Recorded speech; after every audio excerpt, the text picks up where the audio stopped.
बिस्मिल्लाहिर्रहमानिर्रहीम। अस्सलाम वालेकुम। अच्छा, पहले आप लोगों को एक तस्वीर दिखाता हूँ। आप लोग ये तस्वीर देखें, फिर इस पे बात करता हूँ।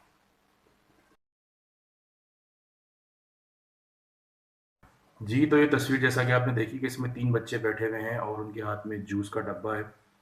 कहानी ये है कि आज मुझे किसी ने व्हाट्सएप भेजा, कोई फॉरवर्डेड मैसेज था, उसके साथ एक वॉइस नोट भी था। ये तस्वीर थी और वॉइस नोट था। तो जिन साहब ने भेजा वो कह रहे हैं वॉइस नोट में कि ये तीनों बच्चे उनके ऑफिस के बाहर किसी पार्क में बैठे हुए थे। तो जब वो ऑफिस से निकले तो उन्होंने इन बच्चों को बैठा हुआ देखा, ये बच्चे रो रहे थे। तो वो साहब इनके पास गए और इनसे पूछा कि बेटा क्या मसला है, आप लोग क्यों रो रहे हो और अकेले बैठे हो।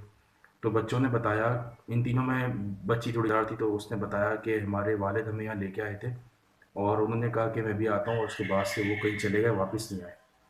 तो जिन साहब ने रिकॉर्डिंग भेजी उन्होंने कहा कि भाई मैंने उस बच्ची से पूछा कि तुम्हें अपने घर का पता या इलाका मालूम है।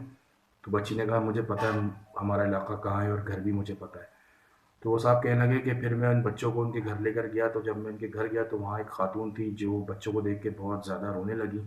तो मैंने पूछा उनसे कि क्या माजरा है, कौन साहब थे, यकीनन इनके वालिद बताए जा रहे हैं, तो आपके शौहर होंगे।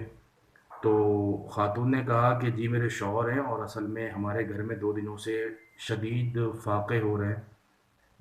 खाने पीने की चीज़ें मौजूद नहीं हैं और बच्चे 2 दिन से भूखे हैं, उनको सही से खाना नहीं मिल रहा। इधर उधर से करके कुछ करके मामला चल रहे हैं। तो मुझे नहीं पता, ये सुबह इनको लेकर गए थे बच्चों को और उसके बाद ये घर नहीं आए। तो बहरहाल बताने का मकसद ये है कि ये वाकई बहुत अलार्मिंग है।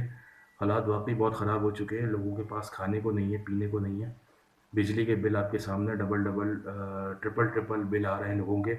लोग खुदकुशियाँ कर रहे हैं बिजली के बिलों की वजह से। बदतरीन माशी बहरान है पूरे मुल्क में। तो जो सफ़ेद पोश हजरात हैं उनसे गुजारिश ये है कि अ, अल्लाह से मांगे। अल्लाह ही देने वाला है, अल्लाह ही ज़रिया बनाता है। लेकिन उन लोगों से भी गुजारिश है जो जिनको अल्लाह ने माल दिया, जिनको अल्लाह ने पोजीशन दी है, कि आप लोग हज़ारों रुपए का खाना फैमिली के साथ मुख्तलिफ जगहों पर जाके खा ले, पता भी नहीं चलता। तो आप लोगों पर भी अल्लाह ने एक ज़िम्मेदारी डाली। अगर आपको माल दिया है तो अल्लाह ने आप पे ज़िम्मेदारी भी दी, और इसका भी हिसाब होगा, कब्र में भी और क़यामत में भी। अल्लाह पूछेगा कि जो माल दिया था वो कहाँ खर्च किया। तो आपको अल्लाह ने अगर पावर या पोजीशन दी है, कोई ओहदा या मनसब दिया है, अगर कोई मुझे सुन रहा है, तो भाई अपने इर्द गिर्द सफ़ेद पोश लोगों को तलाश करें। क्योंकि सफ़ेद पोश लोग किसी से मांगते नहीं, सिर्फ अल्लाह से मांगते हैं, और वो अल्लाह से ये बयान करते हैं क्योंकि उनको इसमें शर्म आती है कि वो किसी से मांगे। तो ऐसे लोगों को तलाश करें और उन लोगों की मदद करें कि घर में राशन डलवा दें उनको। अगर कोई बेरोज़गार है तो जब तक उसका मामला रोज़गार का नहीं होता, कोई उसका वजीफ़ा बांधने का अल्लाह ने आपको सतात दी है, तो यकीन करें आपके माल में अल्लाह बेइंतहा बरकत देगा और आपको गनी कर देगा। अगर आप किसी अल्लाह के बंदे की मदद करेंगे बिला गर्ज, बिला दिखावा, तो आप यकीन करें आपको अल्लाह गनी कर देगा और इतना माल आपके माल में बरकत देगा कि आप खुद हैरान हो जाएंगे कि ये हुआ क्या है। तो बस गुजारिश है छोटी सी, क्योंकि इस तरह के वाक़यात जब सुनने को मिलते हैं तो अफसोस होता है।